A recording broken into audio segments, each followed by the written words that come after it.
এখন আর গণমানুষের নাই, সেটা এখন এজেন্সির মুখপাত্র হিসেবে কাজ করছে।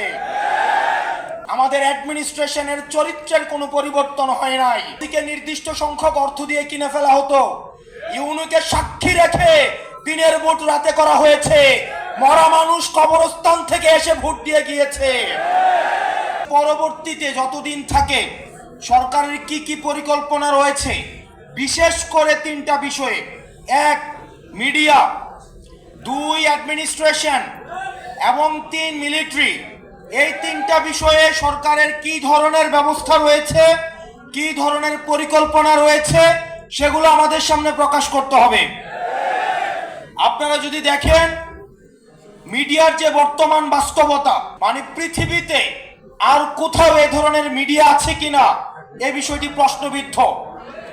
মিডিয়ার কাজ হচ্ছে নিজে গিয়ে ইনভেস্টিগেট করে সংবাদ সংগ্রহ করা।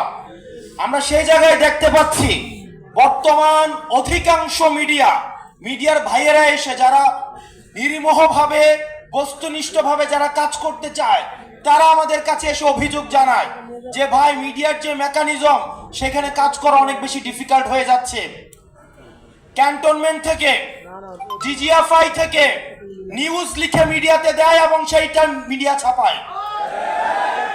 এবং আপনারা দেখেছেন সম্প্রতি মিডিয়া কিভাবে নগ্নভাবে এই গণ অভ্যুত্থানের সাথে যারা জড়িত তাদের ক্যারেক্টার অ্যাসাসিনেশনের জন্য, নারীদেরকে কিভাবে বিতর্কিত করার জন্য একটা চেইন, একটা অ্যাপ্রোচ নিয়েছে।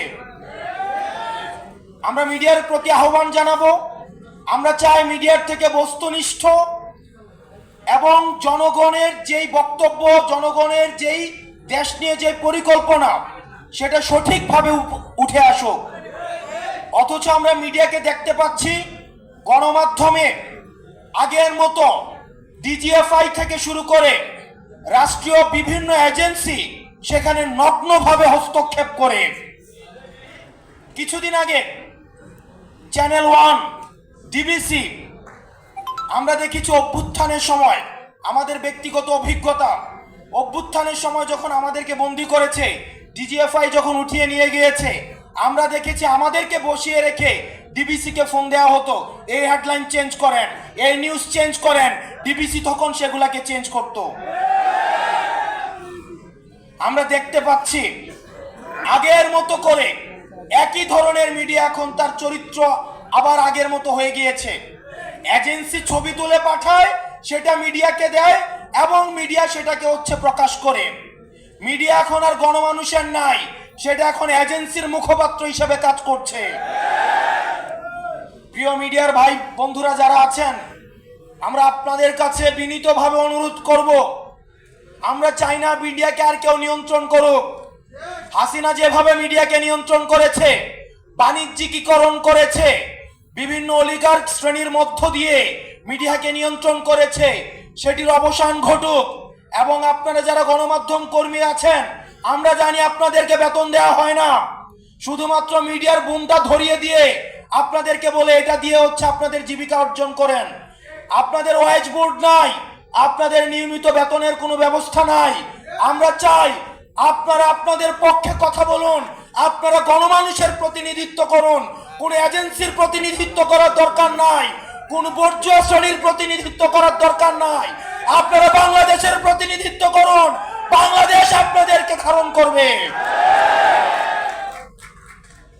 দ্বিতীয়ত, আপনারা যদি দেখেন গত 1 বছরে আমাদের অ্যাডমিনিস্ট্রেশনের চরিত্রের কোনো পরিবর্তন হয় নাই। বিগত সময় নির্বাচনের কথা যদি আমরা মনে করি, ওসিকে নির্দিষ্ট সংখ্যক অর্থ দিয়ে কিনে ফেলা হতো, ইউনুকে সাক্ষী রেখে দিনের ভোট রাতে করা হয়েছে। মরা মানুষ কবরস্থান থেকে এসে ভোট দিয়ে গিয়েছে। প্রশাসনের দায়ভার এড়াতে পারে না। আমরা দেখলাম 5ই আগস্টের পরে বঞ্চিত নামের এক ধরনের গোষ্ঠী এই অ্যাডমিনিস্ট্রেশনকে কব্জা করেছে। আমরা কিন্তু দেখি নাই গত 15 বছর কোন অ্যাডমিনিস্ট্রেটিভ অফিসার, কোন সচিব, কোন ডিসি, কোন এসপি তিনি পদত্যাগ করতে চেয়েছেন হাসিনার বিরুদ্ধে গিয়ে। প্রিয় যুব সমাজ, 5ই আগস্ট যদি না হতো তাহলে তাদের মধ্যেই আবার দেখা যেত হাসিনার পক্ষে, হাসিনার উন্নয়ন কেন প্রয়োজন সেটির পক্ষে দিস্তায় দিস্তায় আবার রচনা লেখা হতো, কলাম লেখা হতো, টকশোতে আবার কথা বলা হতো। আমরা একটি নির্বাচনের গণতান্ত্রিক উত্তরণের জন্য নির্বাচনের দিকে যে যাচ্ছে সেটির আগে অ্যাডমিনিস্ট্রেশন সংস্কার করে আমরা এই ব্যুরোক্রেটদের আমরা ভূমিকা সম্পর্ক নিশ্চিত হতে চাই। যারা আগের তিনটা নির্বাচনের সাথে জড়িত তাদেরকে দৃষ্টান্তমূলক তাদের ব্যবস্থা নিতে হবে।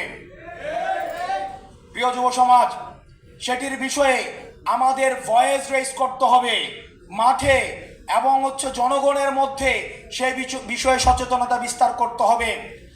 আর কোন প্রশাসন যেন হাসিনার সেবাদাস হিসেবে জনগণের বিপক্ষে গিয়ে ব্যালট যুদ্ধে ব্যালটকে বুলেটের সামনে রেখে জনগণের বিপক্ষে কাজে না লাগাতে পারে।